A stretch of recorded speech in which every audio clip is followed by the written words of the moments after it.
చరిత్రలోనే అత్యంత గొప్ప వ్యక్తి యేసయ్య. ఆయనకు సేవకులు లేరు, అయినా అందరూ ఆయనను యజమాని అని పిలిచారు.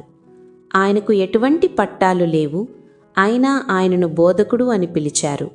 ఆయన దగ్గర మందులు లేవు, అయినా ఆయన్ను స్వస్థపరిచేవాడు అని పిలిచారు. ఆయనకు సైన్యం లేదు, అయినా రాజులే ఆయన్ను చూసి భయపడ్డారు.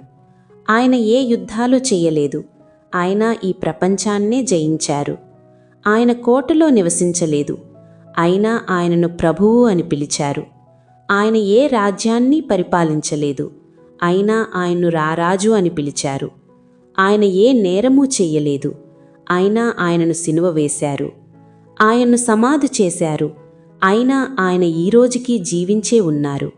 ఆయన రాజ్యం ఈ లోకానికి సంబంధించినది కాదు, కానీ నమ్మిన వారి హృదయాల్లో ఆయన రాజ్యం ఉంది.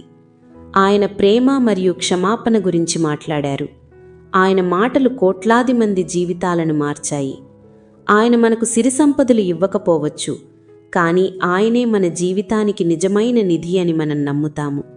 ఆయన ఈ లోక అధికారాలను వాగ్దానం చేయలేదు, అయినా బలహీనులు ఆయన నామంలో బలాన్ని పొందారు. ఆయన స్వయంగా ఏ పుస్తకాలు రాయలేదు, కానీ ఆయన సందేశం లెక్కలేనన్ని పేజీలను నింపింది. ఆయన బలహీనతలో మనకు బలం దొరుకుతుంది, ఆయన శ్రమలలో మనకు రక్షణ ఉంది. యేసయ్య చరిత్రలో అతి గొప్ప వ్యక్తి, మనల్ని విముక్తి, ప్రేమ మరియు నిత్య జీవంలోకి ఆహ్వానిస్తున్నారు. ఆయనే యేసుక్రీస్తు.